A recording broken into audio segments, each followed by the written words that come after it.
మొదటిగా దేవునికి నా హృదయపూర్వకమైన వందనాలు చెల్లించుకుంటున్నాను. ఈ ఉదయకాల వేళలో దేవుడు మనకి ఇచ్చిన ఈ సమయాన్ని కొన్ని నిమిషాలు వాక్యం ద్వారా ధ్యానించడానికి, వాక్యాన్ని నేర్చుకోవడానికి దేవుడు మనకు అనుగ్రహింపు చేసిన ఈ విలువైన సమయాన్ని బట్టి మరొకసారి దేవునికి కృతజ్ఞతాస్తుతులు చెల్లించుకుంటున్నాను. ఇప్పుడు మనం ధ్యానించబోయే అంశము ఒకసారి మనం చూసినట్లయితే దావీదు కీర్తన 133 మొదటి నుంచి 2 వచనాలు చదువుకుందాము. సహోదరుల ఐక్యత కలిగి నివసించడం ఎంత మేలు, ఎంత మనోహరము. అది అతని తల మీద పోయబడిన అహరోను ఘట్టము మీదుగా కారి అతని అంగీల అంచు వరకు దిగజారిన పరిమళ తైలము వలె ఉంది.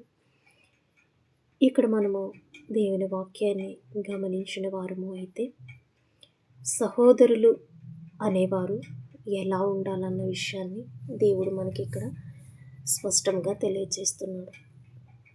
సహోదరులు అనేవాళ్ళు ఐక్యత కలిగి నివసించాలి అని, అలా నివసించినప్పుడు అది ఎంతో మేలుకరంగా ఉంటుంది అని, అది ఎంతో మనోహరంగా ఉంటుంది, సువాసనగా ఉంటుందన్న విషయాన్ని ఇక్కడ మనము గమనించగలుగుతాము. మొదటిగా సహోదరులు అనగా ఎవరు అని మనం చూస్తే, క్రీస్తును అంగీకరించి క్రీస్తు నామంలో రక్షణ పొంది ఆయన రక్తములో కడగబడిన ప్రతి ఒక్కరూ కూడా సహోదరులుగా పిలువబడే ఆధిక్యతను దేవుడు మనకు అనుగ్రహింపచేస్తున్నాడు. ఐక్యత అనేది మనలో ప్రేమ ఉన్నప్పుడు మాత్రమే మనము ఐక్యత కలిగి జీవించగలుగుతాము. ప్రేమ లేనప్పుడు మనము ఐక్యత కలిగి జీవించలేము. కాబట్టి అందరి విషయాల్లో మనము ప్రేమ కలిగి జీవించడానికి నిత్యమును మనం ప్రయాసపడాలి. మొదటిగా మన కుటుంబంలో మనము ప్రేమ కలిగి జీవిస్తున్నామా? మన కుటుంబంలో ఉన్న వారితో మనము సమాధానంగా ఉండగలుగుతున్నామా? ప్రేమగా మనం మాట్లాడగలుగుతున్నామా? ప్రేమతో మనకుండే సమస్యలను తీర్చుకోగలుగుతున్నామా?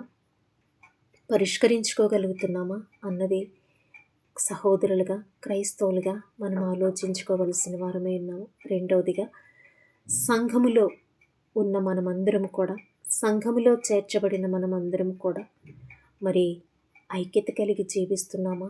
ఒకరి ఎడల ఒకరము ప్రేమ కలిగి జీవించగలుగుతున్నామా? సమాధానము కలిగి ఉన్నామా అన్నది మనల్ని మనమే పరీక్షించుకోవలసిన వారమే ఉన్నాం.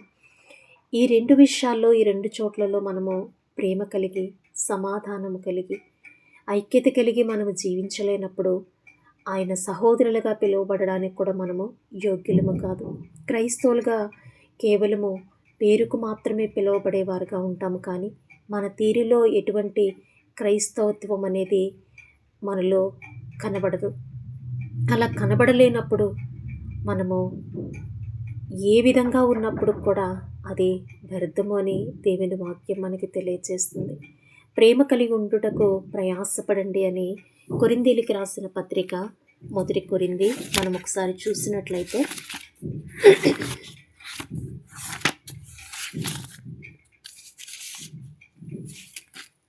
1 కొరింథీ 13,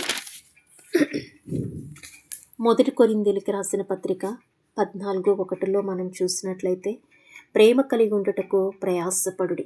మరి మనం ప్రేమ కలిగి ఉండడానికి, ఐక్యత కలిగి ఉండడానికి నిజంగా మనం ప్రయాసపడుతున్నామా? లేదు. మన ప్రయాస అంతా కూడా ఈ లోకములో ఏమి సంపాదించుకోవాలి అన్న విషయం గురించే మనం ప్రయాసపడుతున్నాం. కానీ నిత్యమును రాత్రి పగలు మన యొక్క అవసరతల నిమిత్తము, మన యొక్క కోరికల నిమిత్తము, మనకు కావలసిన వాటిని సంపాదించుకోవడం కోసము నిత్యమును మనం ప్రయాసపడుతున్నామే, కానీ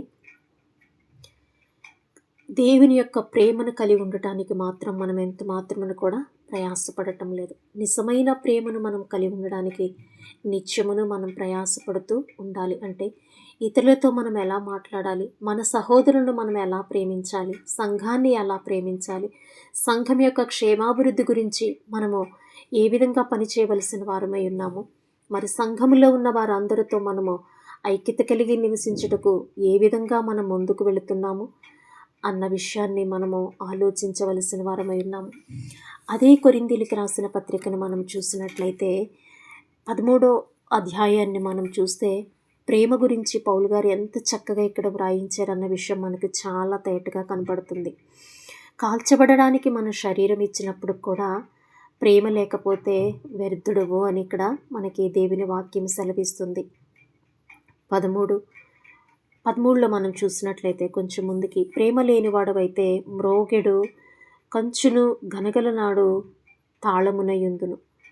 ఇక్కడ మనము చూసినట్లయితే ప్రేమ లేకపోతే మ్రోగుడే కంచు వలె మనము కనబడతామని దేవుని వాక్యం మనకు సెలవిస్తుంది.